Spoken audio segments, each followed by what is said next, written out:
આદ્યશક્તિની ઉપાસનામાં લીન થશે છોટાઉદેપુર જિલ્લો। છોટાઉદેપુર જિલ્લામાં ઉજવાશે ધામધૂમપૂર્વક નવરાત્રિ પર્વની ઉજવણી અર્થે ચાલતી તડામાર તૈયારીઓની આખરી ઓપ ગરબાના આયોજન અર્થે આયોજકો વ્યસ્ત બન્યા। છોટાઉદેપુર જિલ્લાના 6 તાલુકાઓમાં તારીખ 22ને આશો સુદ એકમથી મા અંબાનો પવિત્ર તહેવાર નવરાત્રિનો આરંભ થઈ રહ્યો છે, જેના ભાગરૂપે મા શક્તિના દરબારમાં જિલ્લાના દરેક તાલુકાઓમાં ગરબાની રમઝટ જામવાની હોય, જેને અનુલક્ષીને સમગ્ર જિલ્લાના આયોજકો ગરબાના આયોજનમાં વ્યસ્ત બન્યા છે। મા શક્તિના આ પર્વમાં શક્તિની આરાધના અને હોમ હવન તથા ગરબાનું વિશેષ મહત્વ હોય, જેને ધ્યાનમાં લઈને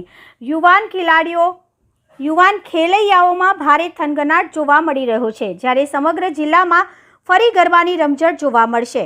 છોટાઉદેપુર જિલ્લાના વડામથક ખાતે નગરની મધ્યમાં કુસુમ સાગર તળાવ કિનારે આવેલ 250 વર્ષ જૂનું મા કાલિકા માતાનું મંદિર આજે પણ અડીખમ છે, જે ચમત્કારી અને સ્વયંભૂ છે। છોટાઉદેપુર એક સ્ટેટ હતું। આશરે 250 વર્ષ પહેલા રાજવી પરિવારના કુળદેવી તથા નગરદેવીનું આ મંદિર સ્વયંભૂ હોય, જેથી નગરજનો માટે આજે પણ ભારે આસ્થાનું કેન્દ્ર છે અને નગરજનોમાં કાલિકાના ચરણોમાં આજે પણ શ્રદ્ધાભેર માથું ટેકવે છે અને રાજવી પરિવારના સભ્યો પણ પોતાના કુળદેવીના ચરણોમાં મસ્તક નમાવી આશીર્વાદ મેળવે છે।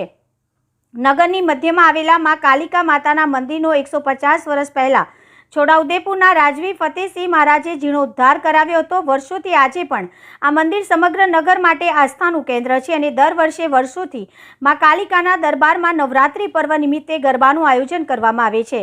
અત્રે ઉલ્લેખનીય છે કે છોટાઉદેપુર નગરમાં કાલિકા માતાના મંદિરે Nirmal society, library road, Gurukrupa society, Rajput ફળિયા, શ્રીજી સોસાયટી જેવા વિસ્તારોમાં ગરબાનું આયોજન કરવામાં આવ્યું છે, જેના આયોજન અર્થે તડામાર તૈયારીઓ ચાલી રહી છે। નગરમાં કાલિકા માતાના મંદિરે રોશની અત્યારથી જ કરી દેવામાં આવી છે અને જો વરસાદ વિલંબ નહીં બને તો સમગ્ર જિલ્લામાં ડીજે તથા ઢોલીના તાલે ખેલૈયાઓ ગરબે ઝૂમી ઉઠશે અને આનંદ માણશે।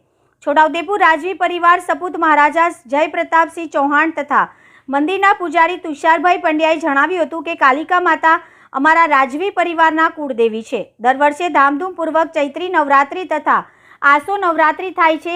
વર્ષો પહેલા છોટાઉદેપુરના ભૂતપૂર્વ રાજમાતાને સ્વપ્ન આવ્યું હતું કે તળાવમાં કલિકની મૂર્તિ છે, જેના આધારે તપાસ કરતા તળાવમાંથી કાલિકા માની મૂર્તિ પ્રગટ થઈ હતી અને રાજવી પરિવાર દ્વારા નગરની મધ્યમાં મૂર્તિની સ્થાપના કરવામાં આવી।